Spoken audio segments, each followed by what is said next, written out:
Om Jnanatimirandhasya Jnananjalishalakaya Chakshurunmilitam Yena Tasmai Shri Gurave Namaha.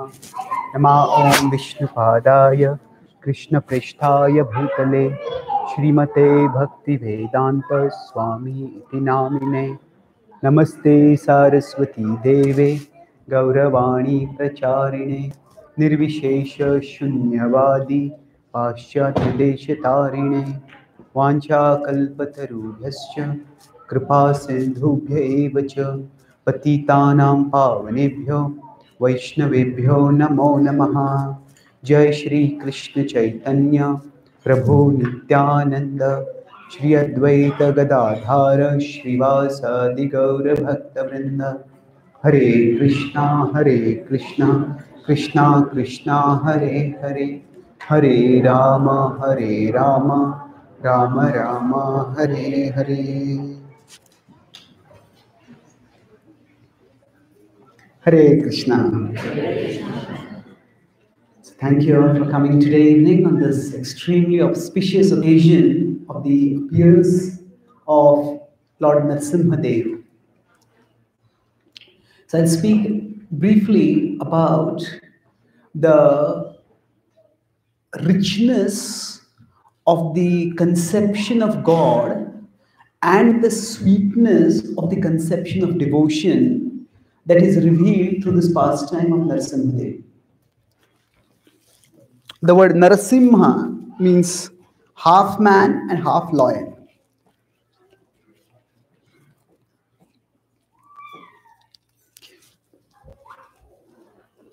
Okay, no problem.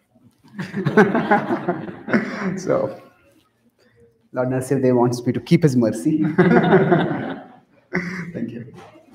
So Lord Narasimhadeva is half man, half lion, and full God. He is God in his fullness. Now, thoughtful people all over the world have contemplated that is there a source to everything? And by observing the world around us, we see the order, the design, the coordination.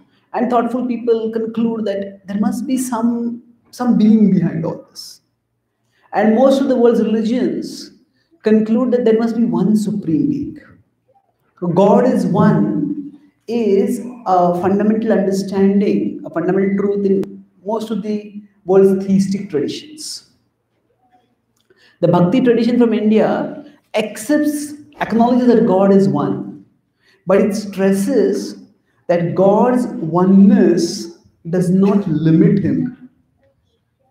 God is one, but that does not mean that he is limited to one form. That God is one, but he can manifest in many forms. Advaitam, Achyutam, Anadim, Anantarupam. This one God, he is Advaita, he does not duality in him, but Anantarupa, he can manifest in many great forms, many different forms. So the understanding is, sometimes people think of God as just a light, or God is not a person. Now the idea is, when we say God is just a light, what are we saying? We're talking about the absolute truth, but we are using the describer just. That means, if somebody gets very good marks in their exams, you may tell them, he just memorizes things. He doesn't understand anything. So just is something which we use to limit things. So if God is supreme, see, he's just a light. We are limiting him by that. So God is a light, definitely, but he's more also. So there is an all-pervading light that is divine, but that light also has a source. And that source is the supreme being, the all-attractive supreme person. And this divine being, manifests in different forms. Why does he manifest in different forms? Because he has different moods. If we consider, if there's a prime minister who's the head of state, if that head of state is in office, The head of state will dress and conduct in a particular way. They're at home, they'll conduct themselves in a different way. So there are different places and there are different moods in which they reciprocate. So now the prime minister, the head of state, no matter how powerful they may be, they're just finite beings. They cannot be simultaneously at office and simultaneously at home. Now, each of our relationships, although we are one person, we deal slightly different. The way we say talk with our spouse is different from the way we talk with our child. It's different from the way we talk with our parents. We're the same person, but each relationship has its mood associated with it. So now, God, because He's infinite, He can simultaneously manifest in many different forms. And in those different forms, He manifests in a way appropriate for reciprocating love with His devotees. So normally, in the Bhakti tradition, we worship the Lord in His form as Krishna. He's the all-attractive Supreme Person, a bluish black cowherd boy who plays a flute and charms the hearts of everyone.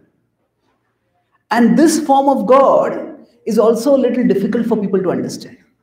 And Srila Prabhupada came to America for the first time. That was the time when the civil rights movement was going on. So one of Srila Prabhupada's disciples, Hayagriva Prabhu, he was a professor in Ohio State University. He was teaching English. And then when talking about English, he was talking to students about Krishna also. So his principal called him. He said, I heard you are talking about God to your students. So he was a little cheeky kind of person. So he said, I didn't know there was any rule against talking about God. I'm just telling them, I'm not proselytizing. No, but you're talking about a strange conception of God. He said, okay, what is your conception of God? He says, I don't have any conception. Then if you don't have any conception, how can you call my conception strange? He said, no. You are saying that God is a cowboy? But there are these Western movies with cowboys. He says, no, he's a cowherd boy. And you are saying God is black? There was this whole racial thing going on, whites and blacks. You say God is black? He says, no, he's blue. He got completely psyched out. So, the conception of Krishna itself is sometimes a little difficult to understand. But this Krishna looks charming, looks attractive. But if you look at Narasimhadeva, he can look scary. In fact, Narasimhadeva is usually depicted as roaring, and he has his hand, he's half man, half lion. So his nails, they are there and they're ripping apart a person. This Hiranyakashipu is being ripped apart. So, in the early days of our movement, when first time Srila Prabhupada introduced the worship of Narasimhadeva, even some devotees got alarmed. One of Srila Prabhupada's disciples, he saw the picture of this Narasimhadeva. He says, such a ghastly picture. He says, what is this? And then later on, some devotees, generally, whenever something is unfamiliar to us, we tend to see it negatively, unless we are curious. So if we have a particular religious faith, and somebody else is from some other religious faith, we try to demonize it. So some people started conveying the idea that these Hare Krishnas, they worship a God who kills people. And they started depicting this picture of God. So they said, now, what is Narasimhadeva doing and why is he being depicted killing someone like this? So actually, normally we think of God as being very loving. People say God is love. And yes, Krishna manifests God as the supremely loving and the supremely lovable person. But love is an inclusive emotion. But when we love, through love, we experience the whole gamut of emotions. If we love someone, if we don't know where they are, then we feel worried. Say if someone is caught in a storm and we love them, and we are worried. So that anxiety is a sign of love. Similarly, if somebody whom we love is threatened, then we feel angry at that time. And that anger is also a sign of love. Nowadays, if some atrocities happen, and then there is outrage in the social media. How could this happen like this? How could they do like this? But if sometimes atrocities keep happening regularly, then there is no outrage over there. When there is no outrage at something terrible happening, then some social commentators may say, just see how people have become desensitized. That such a terrible thing has happened and nobody is even concerned about it. Nobody is worried about it. So anger indicates sensitization, that we are concerned about it. Anger indicates there is affection. Of course, how the anger is expressed, that has to be seen according to time, place, circumstance.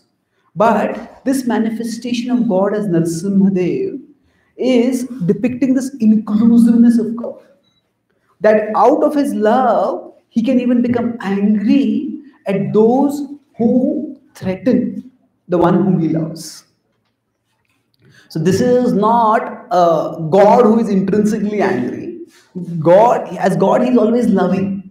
But an aspect of love is anger, when the loved one is threatened. So this is seen in all species. If a cat has a small kitten and some unfamiliar person comes and tries to comes near the kitten, what does the cat do? The cat will start snarling, showing her teeth, showing her. So that is love. And that love is expressed through that anger. So let's try to understand if God is love, why is he manifesting in this fearsome form where he's half man, half lion, he's ripping apart someone? So what is the rationale for God manifesting in such a way? And why would millions of people throughout history worship such a manifestation? The story behind this manifestation of the Lord is described in an ancient book called the Srimad Bhagavatam. So it has 12 divisions. In the 7th division, the 7th canto, there is the story. The story starts by a fundamental question. So there is King Yudhishthir. He asks a great seer, Narad Muni, is God equal to everyone? Or is God partial? Does God take the side of some people and work against other people? So to answer this question, Narad Muni tells the story of Narasimhadeva's appearance. And he says, God is equal, but his equality does not mean neutrality. If we consider equality, his equality is equal reciprocity. If a person were completely neutral, if we want to talk with someone and we go and praise them, and they are just stone-like, and then somebody goes and criticizes them, they say stone-like. Now we may appreciate their equanimity, but how much of a relationship can we develop with them? If a person is always stone-like, never exhibiting emotions, just remaining, how can we reciprocate with him? So God is equal, but equal does not mean that he is neutral. He is reciprocal. As people approach him, he reciprocates accordingly. Yadhamam prapadyante tam sathaiva bhajamyaham. So, to explain this principle of God's equality manifesting as reciprocity, not as neutrality, not a stone-like neutrality, but a loving reciprocity. So he tells this, Narad Muni tells the story of Narasimhadeva, Hiranyakashipu and Prahlada. So many millennia ago, the world was overrun by a fearsome demon named Hiranyaksha. And at that time, God himself descended and freed the world from this demon. So the ancient histories talk of a time when, in the past, when the world was very different from the way it is now. So then, when Hiranyaksha was, so sometimes when we hear of demons and things like that, we say, hey, is all this for real? Or is all this mythological? The idea is that if our study of the universe through science has taught us anything, it has taught us humility. That the more we know, there is so much more to know in this world. Initially, when we thought, oh, the space is just a vast sky. But then we increased our knowledge of space and we went into space, and then we understood that space is so much bigger than what we thought it actually is. So the more we know, the more we realize how much more there is to know. So our knowledge increases, but our knowledge also increases our knowledge of our ignorance. Our knowledge, increase of our knowledge, increases our knowledge of our ignorance. So with this humility, we understand that in different times, different things can be happening in different ways. And the important point in even the scriptural narratives is not specifically this is demon, this is a god or whatever. The important thing is that they also face choices like we face. They also have emotions similar to what we have, and they also take decisions from which we can learn. So these time-honored narratives are meant to help us learn timeless lessons. So this Hiranyaksha, when he, because of his atrocious activities, was killed. So his brother Hiranyakashipu was another demon, and he decided, I am going to take revenge. And because this demon had been neutralized by a manifestation of God, he decided, I want to kill God. How do you kill God? He thought that I will do a lot of austerities and I will become powerful. And he started invoking he started doing fearsome austerities by which he could get power great enough that he would be able to dislodge God from his position and then destroy. So while he had gone high up into the mountains to do austerities, he's trying to focus, concentrate, filling his mind with that revenge. Somehow I have to get power. At that time, there were two birds over there. So these two birds actually were very spiritually inclined birds. So they started chanting Vishnu, Vishnu, Vishnu. Vishnu is the name of God. And now Hiranyakashipu was filled with anger towards Vishnu. He wanted to kill Vishnu. So when he heard Vishnu, Vishnu, Vishnu, he tried to shoo away the birds, but the birds wouldn't go away. Finally, he got frustrated. And his mind, Vishnu, Vishnu, Vishnu, Vishnu, Vishnu was going on. These birds were chanting Vishnu, Vishnu, Vishnu, and the sound was echoing in his mind. And then he decided, okay, my austerity is not working now. He just came back home. He thought, I'll go again and do austerity in future. So he came back home, and while he was at home at that time, he united with his wife. And while he was uniting with his wife, in his mind, it is the Vishnu, Vishnu, Vishnu, Vishnu, Vishnu, Vishnu, Vishnu. That sound was going on constantly. And the yoga texts describe that when a man and a woman unite, their consciousness determines what kind of soul will be attracted into the mother's womb. So because he was in his mind thought was filled with Vishnu, Vishnu, Vishnu, Vishnu. The sound was just going on and on and on. So a soul who was a great devotee of Vishnu was attracted there. And that child who was born eventually became Prahlad. Prahlad means one who is filled with joy, one who gives joy to everyone. Then, at that time, Hiranyakashipu again decided to go and perform austerities. And he went again to the mountain, and this time was determined, I am going to become immortal. So as he performed these formidable austerities, finally one of the head gods, that is Brahma, he came there. And by his austerity was so fearsome that he started asking that nobody else had performed this austerity in the past. So Brahma said, I am pleased with your austerities. He wanted to appease Brahma. He says, what blessing do you want? Austerity is a way in which traditionally people please someone. He says, what do you want?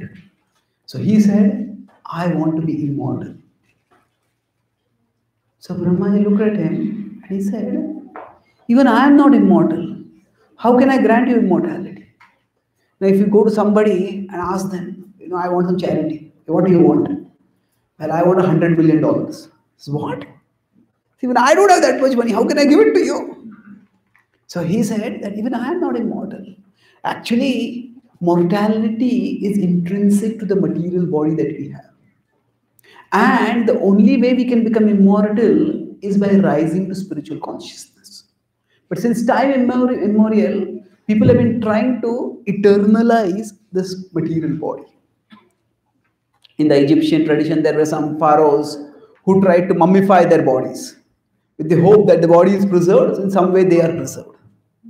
In today's world, people, when Einstein died, people tried to preserve his brains. And even now, Einstein's brain is preserved. They hope that in future, if we develop the technology to revive a person, then we'll take Einstein's brain, put it in the body, and we'll get Einstein back. So the idea is, yes, we all want to live forever. This longing comes from the soul. And this can be realized at the spiritual level. But when we try to realize it at the material level, it just can't work. So, at that time, when Hiranyakashipu said, Brahma cannot grant me immortality, he felt thwarted. I performed all this austerity for that purpose alone.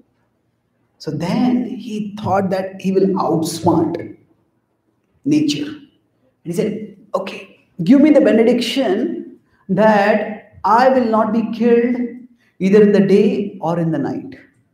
I will not be killed by a human being or an animal. I will not be killed by any weapon. I will not be killed by the land, on the land or in the air or in the water.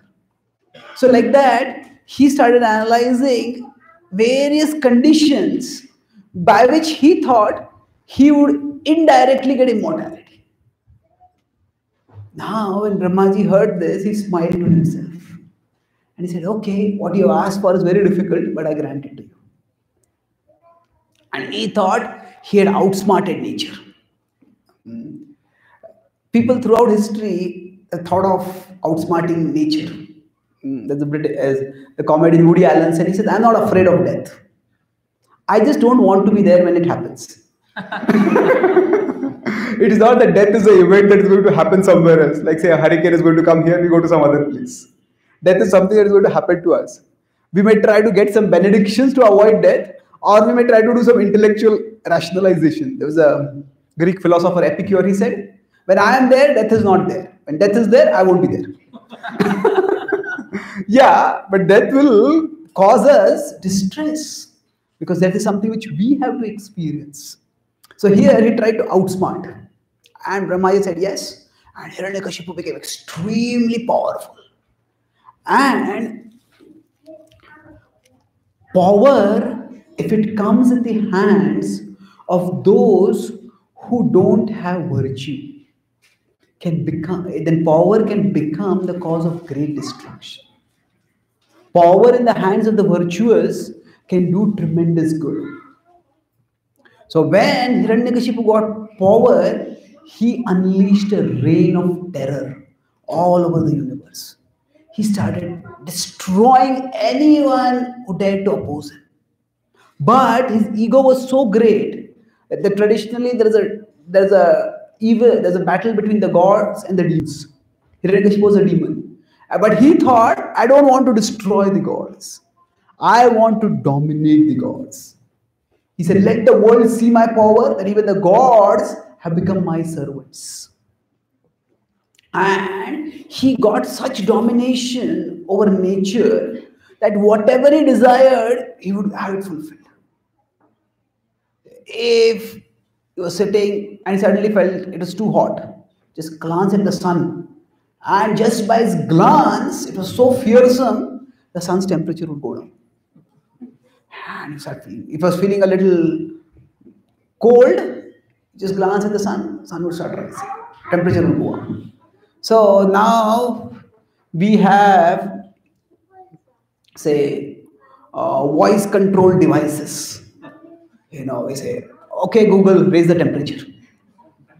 So now, And we feel, oh, there's so much technology. I can do whatever I want. I can raise the temperature, I can decrease the temperature, I can start my car, I can start my TV. So yes, the specifics of how Hiranyakashipu did that at that time and the specifics of how we do it may be different. But the principle is the same. The principle is that Hiranyakashipu did not want any discomfort. He just wanted all pleasure. And everything that he wanted, he could get it. Whatever he desired, he could fulfill his desire. So this, you could say, is the materialist's ultimate dream. Whatever I desire, I get it. Normally, we think that happiness comes by the fulfillment of desires. Oh, I have this desire is not already fulfilled, that's why I'm unhappy. Now, Hiranyakashipu had all his desires fulfilled. But yet, he was not happy. Why? Because desires are extremely reproductive. That means one desire grows into 2, 3, 10, 100, 500. So when we are in material consciousness, no matter how much we get, we will normally think, okay, I have this much and I don't have this. If only I get that, I'll become happy. Yeah, we may get that. But even after we get that, our mind is habituated to looking at what we don't have. And it will stay dissatisfied. It will look at, oh, you don't have that. And you don't have that.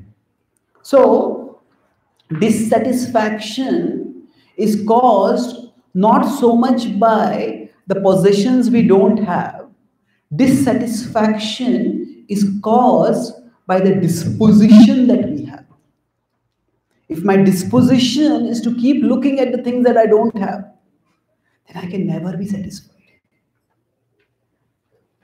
And today's world, through its high-tech advertising industry, specializes in showing us all the things we don't have.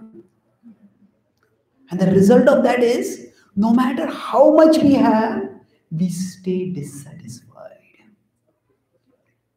So we may think, oh, my desires will be fulfilled, then I'll become satisfied. Yes, it's not that our desires have to be frustrated, but it is not that just the fulfillment of desires will make us satisfied. Before we fulfill our desires, we have to select our desires. Which desires are truly important for us? And when we fulfill them, then we'll become happy. Satisfaction is not just an emotion we feel. Satisfaction is also a decision that we make. That means, when in my life certain things are right, certain things are wrong. If I look at the things that are wrong in my life, I'll be dissatisfied. If I look at the things I don't have, I'll be dissatisfied. If I look at the things that I have, I can be satisfied. So satisfaction is a decision that we need to take.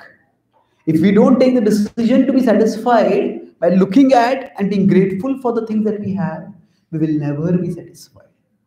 So Hiranyakashipu represents the success of the ultimate materialist dream. And yet, he also represents the futility of that dream. That even if we get more and more and more and more, still we will not be satisfied unless we change our disposition. Getting more is not the problem.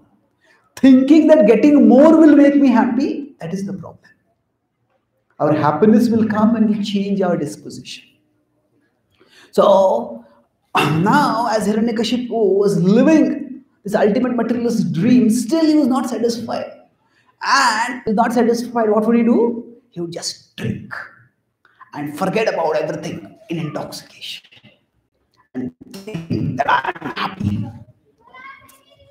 Now he had this son Prahlada, and a father's dream is usually to make the son into a Xerox copy of himself. The way I am, so my son should become like that. So he wanted his son to inherit his demoniac qualities and to become a powerful demon like him. So he sent his son to a school for demons. And in that school, Prahlad, he was already a saintly, and when he would hear from the demons, they should say, this is how you should eliminate your enemies, and this is how you should make your friends, and this is how you can manipulate your friends, and this is how you can fulfill your desires. He just had no interest in this. He was being taught politics over there, he had no interest in it. So then normally, say if a child goes to school and comes back, then the parents ask, what did you learn in school today? So he was staying at his school in a Gurukul, which is a little far away. So occasionally whenever he would come home, once Hiranyakashipu asked, my dear son, what have you learned? What is the best thing that you have learned? Now at that time, Prahlad said that actually the best thing that I have learned in school is that this material world is a place of distress. And those who try to find happiness here are doomed. Therefore, the best thing to do in life is that we should become devoted to Lord Vishnu. And by practicing bhakti to him, we can become truly happy. Now, when Hiranyakashipu heard this, he was shocked. And then initially he thought, hey, where did my son hear this? So this Vishnu is very cunning. So maybe some spies into my kingdom. And through those spies, they have contaminated my child. He's just a small child. He has heard this, he will forget it. And he will learn something else. So he told his teachers, be careful. Don't let him mix with any unidentified people.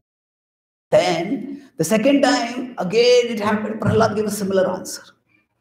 And this time he was furious. He worships me, it goes down to me. And my own son is worshipping someone else. How dare you be so audacious? How can you worship Vishnu? So practically, the simply conceptions created by the mind. Everyone. As long as your mind is your enemy, you will see Vishnu as your enemy. When you can learn to control your mind and make your mind a friend, you will see that Vishnu is your greatest friend. Hiranyakashipu was furious. He said, it's one thing that his child was not obeying him. It's another thing that his child was telling him, you think that my mind is not controlled? Oh, actually, his mind was not controlled. It was not that, then we may say, how could he perform so much austerity if his mind was not controlled? Actually, he had not controlled his mind had controlled him. Now, when the mind takes control, sometimes the mind just agitates, do this, do this, do this, do this, and we just get caught in so many desires that we don't know what to do. But sometimes the mind controls us and makes us do one thing at all costs. So at that time, when some people become determined, I'm going to do this. I'm going to climb this mountain. I'm going to swim across this strait. Whatever. They're very determined. Now, those same people in their remaining life, they may be short-tempered, they may be alcoholic, they may be drug users. But as far as that thing is concerned, they're determined. So it's not that they have controlled their mind. Rather, their mind has controlled them and filled them with one desire. So, Hiranyakashipu was furious. He said, you think that you are so strong? He said, let us see how strong you are. And he ordered that the demons to kill him. He was so angry that my own son has started betraying me. He decided to kill his son. So now the demons started attacking Prahlad in various ways. But somehow Prahlad was never killed. The demons tried to come and pierce him with weapons. But Prahlad closed his eyes and remembered Lord Vishnu. And that remembrance became like an unbreakable armor around him. And the demons' swords and spears and lances, none of them could pierce. They threw him into a pit of snakes. And Prahlad just closed his eyes. And he just looked at the snakes and he remembered the Lord. And he remembered how Lord Vishnu resides on a bed of snakes. So he just remembered that Vishnu, he remembered this, the snakes reminded him of Vishnu. The snakes came to bite him. But suddenly something happened, the snakes stopped. And they would not bite him at all. Even if some snake bit him, nothing happened. Then they took him and threw him from top of a mountain. And they threw him from the top of a mountain and they thought he would be destroyed. And they came down and they saw he was sitting in meditation. Peaceful. So, in various miraculous ways, Prahlad was protected. And finally, Hiranyakashipu was incensed. He said that, you impudent child, what is the source of your power? Oh, even the gods bow in fear of me and you remain fearless. I have exerted my power to kill you and you, how are you so powerful? Now Prahlad, he simply wanted to help his father rise above his materialistic consciousness. So Prahlad's reply might seem cheeky, but actually it was courageous. He said, my dear father, the source of my strength is the same as the source of your strength, and is also the source of your strength. And that is Vishnu. Now, this answer, what was he trying to tell me? It's at one sense it's infuriating. If you tell someone, if somebody is very wealthy, and then somebody else is very wealthy, he says, where did you get your wealth from? He says, where I got my wealth, that's where you also got your wealth from. So what do you mean? So he may feel it is being cheeky. But actually, what was he telling him? That God, don't see God as your competitor. Sometimes you may think that God, there is a hierarchy of beings. Say, I am this powerful, say in a company, okay, I'm a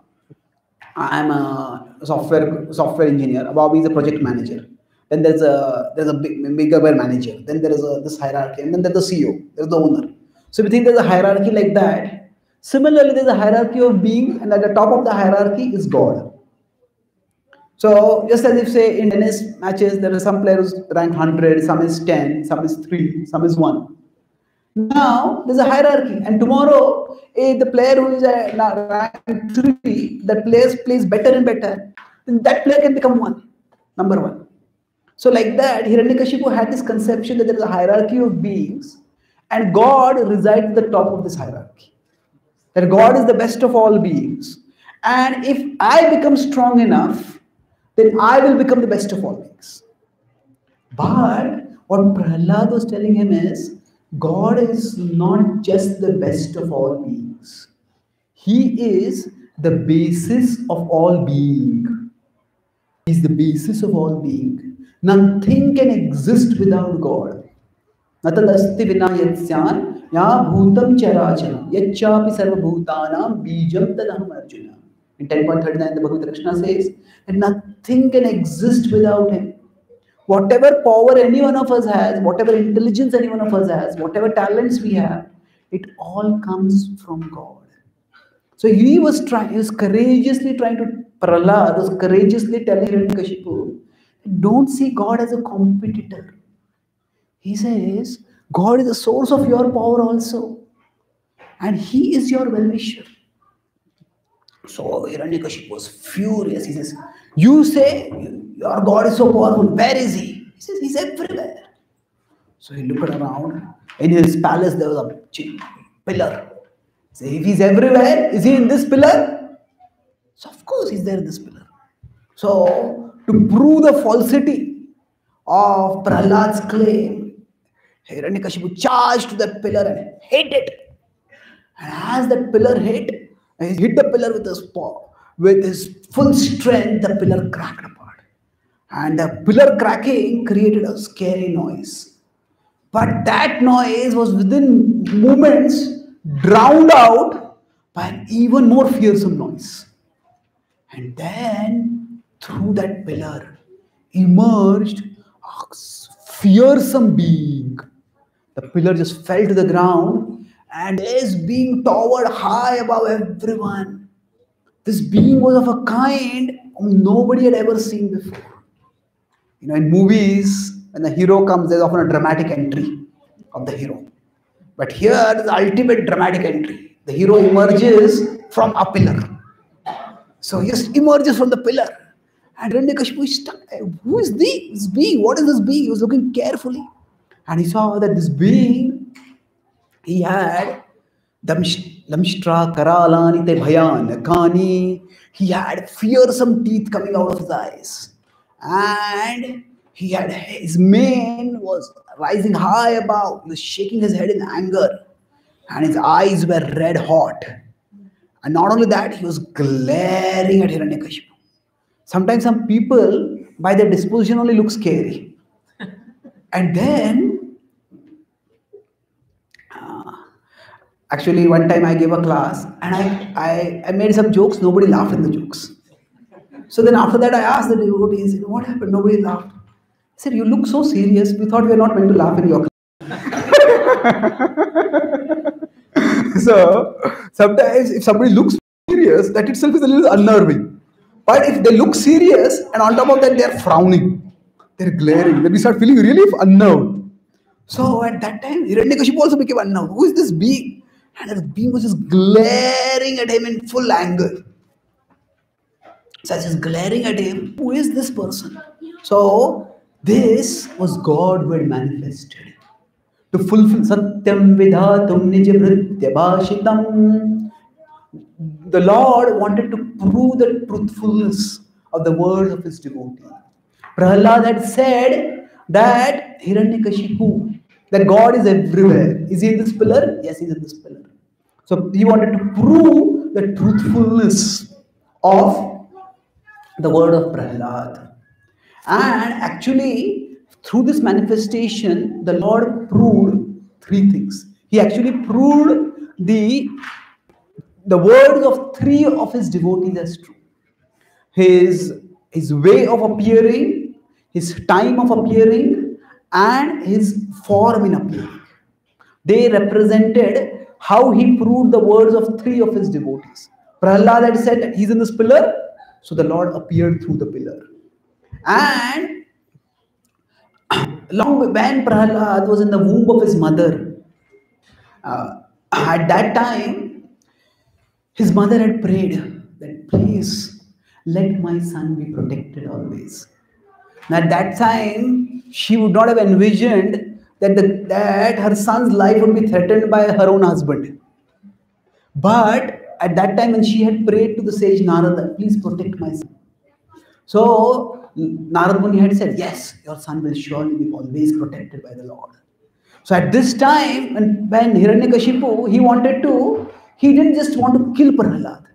He wanted to first prove to Prahlada that your faith is, and then after proving to you that your faith is false, then I will kill you. So he didn't just want, that's why he had not attacked Prahlada first. He wanted to break the pillar, show that there is no Vishnu over there, and then he would kill Prahlada. At that time, he had decided that, okay, if no one comes else, I will show him that my power is much greater than his power. So he wanted to defeat his faith and then destroy. He got Prahlada himself. Hiranyakashipu appeared. And lastly, Brahma had given the benediction that he will not be killed by either a human being or an animal. Now, Brahma is considered the creator God.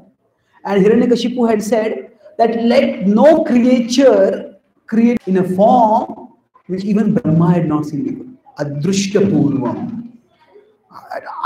A form that had never been seen before. Brahma had given a benediction that neither man nor animal will kill him. Will be able to kill Hiranyakashipu. So the Lord came in the form of a half man, half lion. And then when Narasimhadeva started roaring in anger, the sound was so scary that even a demon like Hiranyakashipu became scared and he closed his eyes for some time. But then he said, whoever he is, I can kill him. And he charged towards Hiranyakashipu to attack him. He used his sword, he used his weapons. But Narasimhadeva just played with him. Hiranyakashipu was caught. And as he was caught, Hiranyakashipu thought that now I'm going to die. But he exerted his full power and he just freed himself. So, just as a cat may sometimes play with a mouse, letting the cat go, letting the mouse go and again catch it. So, Narasimhadeva was actually playing with Prahlada, playing with Hiranyakashipu, let him go. But Hiranyakashipu, his ego increased. He said, he looked so big, but actually I am strong, much stronger than him. He couldn't kill me. I'm going to kill him now. And he kept fighting. Actually, Narasimhadeva was simply waiting for the right time. Because he had got a benediction that he would be killed neither during day nor in the night. So Narasimhadeva was waiting for twilight to come. And as they're fighting, suppose two fighters are fighting, sometimes each fighter repositions themselves to get the most strategic advantage. So Hiranyakashipu was attacking and Narasimhadeva seemed to be retreating. And Hiranyakashipu was saying, yes, see, he's scared of me, he's moving away from me. But Narasimhadeva had a plan. One benediction that he had asked for was that let me not be killed inside the house or outside the house. So what Narasimhadeva was doing was he was retreating so that he would stand on the doorstep, neither inside nor outside. So he was retreating and Hiranyakashipu was thinking that, hey, I'm winning. He's scared of me. He's moving back. But just as twilight came, Hiranyakashipu came to attack him effortlessly. Narasimhadeva caught him. And Hiranyakashipu tried to break free, but he just couldn't break free. And then, just as twilight had come, just as he was standing on the door sill at that time, he took Hiranyakashipu and laid him flat on his lap. So he raised his leg above the ground. So one leg was above the ground and he was on the lap. So in this way, he was neither on the ground nor in the air. He was on a lap, on a leg that was not on the ground. And on that lap, he just ripped apart his intestine. He ripped apart his stomach. Now, why rip apart a stomach like that? Ghastly. But he had come in the form of a lion. And in the form of a lion, this lion kills a prey, he killed the prey. But after he killed the prey, what did he do? He actually looked inside and pulled out his intestines. And then he took the intestines and he put the intestines as a garland around him. Now, this may seem like some ghastly ritual. Why take a garland of intestines and put it into garland? But what was Lord Narasimhadeva thinking? He was thinking, this demon, he was such a terrible demon, but from his body came such a sweet devotee Prahlada. So he actually was looking in his intestines to see if there is another Prahlada over there. Such a wonderful devotee, there's one more Prahlada, that will be so nice.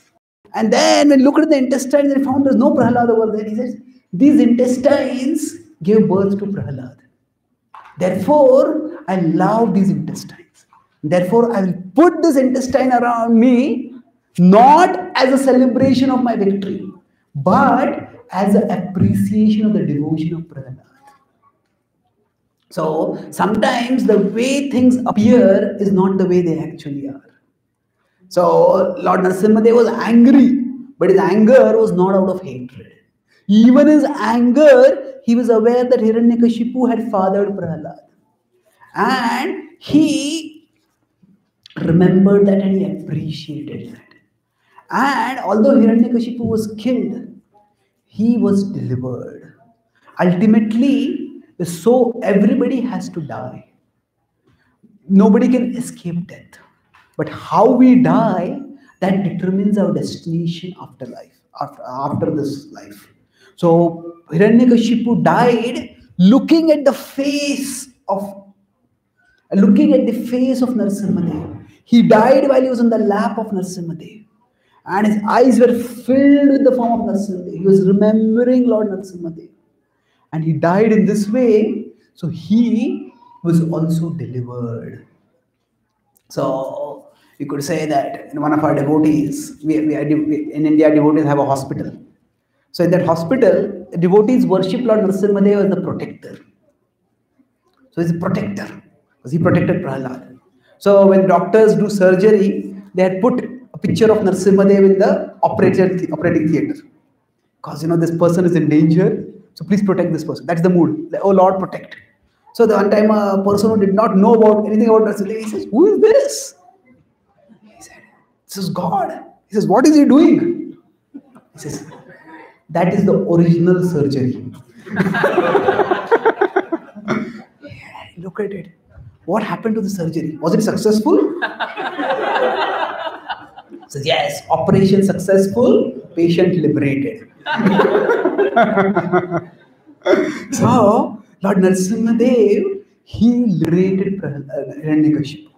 And then after that, he was so pleased that when Prahlad came and offered prayers to him, Lord was so pleased. The Lord was so pleased that Lord seated him on his own lap. And there's a beautiful picture of Lord Narasimhadev where often he has Prahlad on his lap, sitting next to him.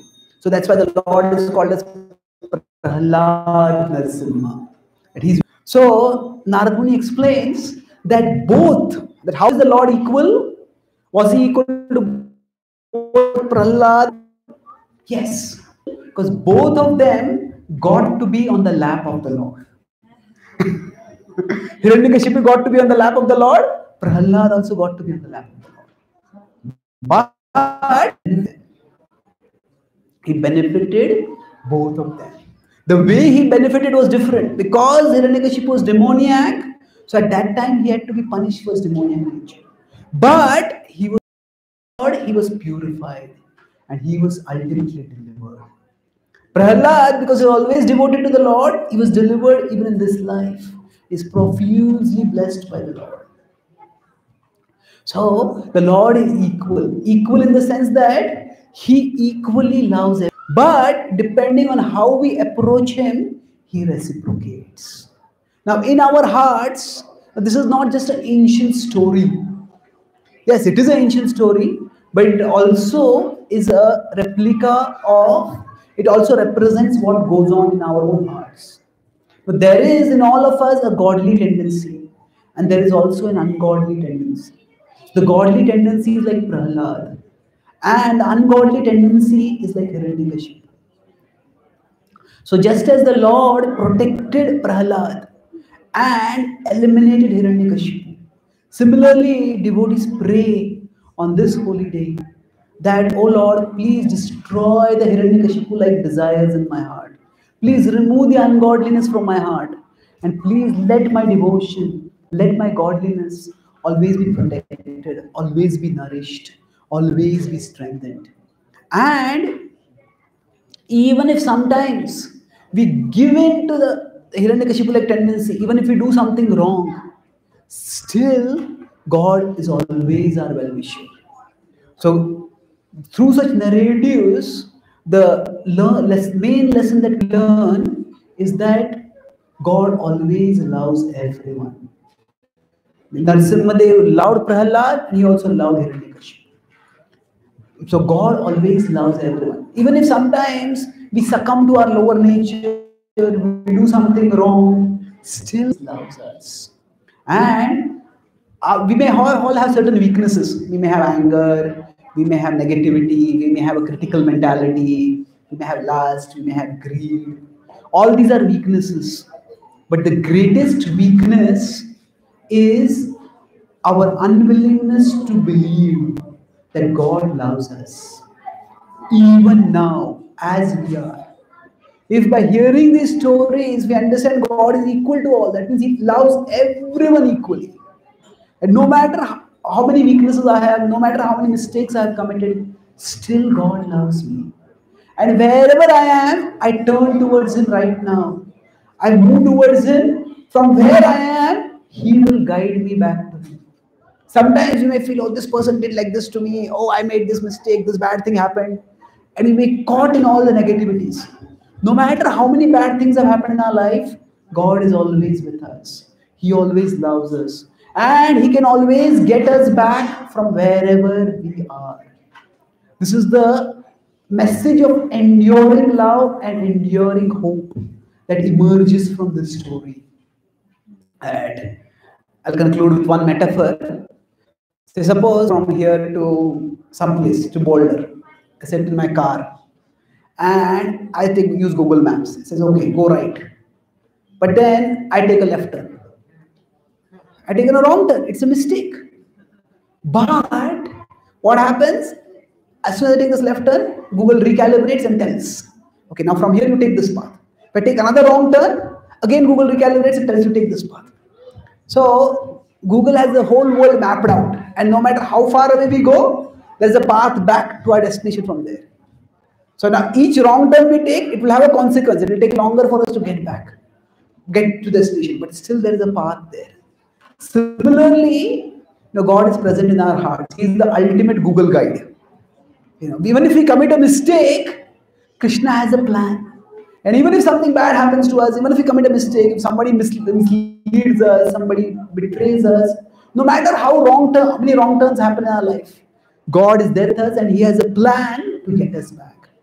So rather than worrying about the past, oh, this happened, that happened, that happened. So we just focus on here and now. No matter how many weaknesses we have, no matter how many mistakes we have committed, let the past stay in the past. The devotion enables us to get past our past. And by becoming fixed in devotion, we all can transcend the effects of our past and ultimately get the supreme auspiciousness. Just as Prahlada was protected, our devotion will be protected. And ultimately, we will be liberated to return to the kingdom of God for a life of eternal love, for a life of eternal joy. That is what we ultimately aspire for, and that is what we will attain by the Lord's grace. So thank you very much. Shri Narasimhadeva Bhagwan ki, Shri Prahlad Maharaj ki, Shri Narasimha Chaturdashi Maha Mahotsav ki, Gaur Premanande.